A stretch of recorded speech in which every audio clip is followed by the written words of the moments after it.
Louvado seja o nome de Jesus Cristo, meus irmãos, a paz do Senhor Jesus. Passando por aqui para deixar uma palavra bíblica e de sabedoria para o teu coração.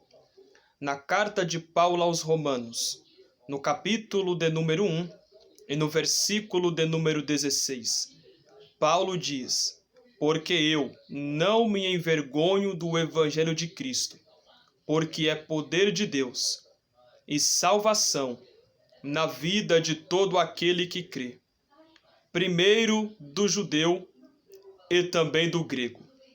Meus irmãos, observaremos dentro deste versículo que a mente do apóstolo São Paulo era uma mente cristocêntrica. O apóstolo Paulo tinha sua vida, o seu ministério, enraizado na palavra de Cristo. Paulo tinha princípios. Paulo não quebrava princípios. Por quê?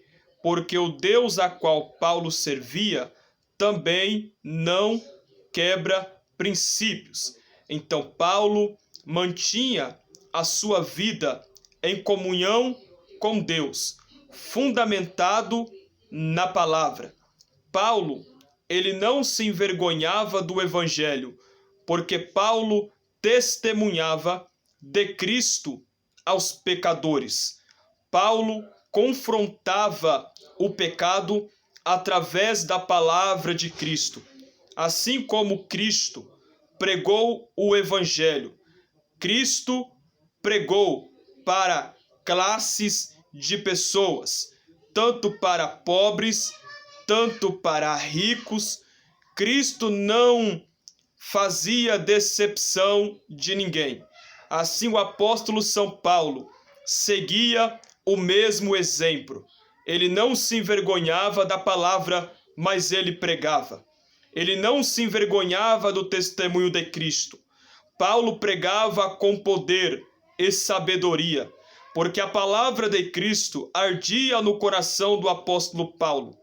Observaremos que na carta de Paulo aos Filipenses, no capítulo 2 e no versículo 5, a Bíblia diz: que venha ter em vós a mesma mente que houve também em Cristo Jesus.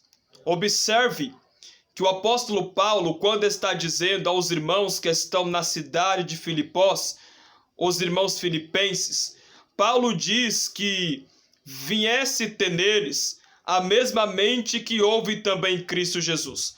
Quando o apóstolo Paulo disse essa palavra, Paulo vivia essa palavra, porque Paulo era transformado pela palavra de Cristo. Porque se você observar em Atos capítulo 9, a partir do versículo 1, quando ele teve o encontro com Cristo na estrada de Damasco, Cristo transformou a vida daquele homem e fez dele uma nova criatura. Observaremos que Deus, ele é santo e eterno. Então Paulo valorizava a palavra de Deus, pregava, testemunhava, e as pessoas eram libertas. Que eu quero deixar para o teu coração nessa palavra simples. Pregue o evangelho, pregue a palavra, fale de Cristo, fale do evangelho, fale do amor de Deus, pregue com poder, pregue com graça, pregue com autoridade, porque somente Deus tem todo o poder na palma de tuas mãos. Não se envergonhe do evangelho de Cristo, porque aquele que se envergonhar do evangelho de Deus, Deus também terá vergonha dele. Então pregue a mensagem, esteja com a sua vida fundamentada na palavra de Deus. Ore, estude, busque, examine as Escrituras, porque somente assim poderemos chegar mais perto de Deus através da sua palavra. Deus te abençoe e nunca se esqueça. Segunda carta de Paulo a Timóteo, capítulo 2, versículo 15. Apresentar-te diante de Deus como obreiro aprovado, que não tendo que se envergonhar, íntegro, repartidor da palavra da verdade. Que a palavra de Cristo habite em vós ricamente com toda a sabedoria. Deus te abençoe e a paz do Senhor.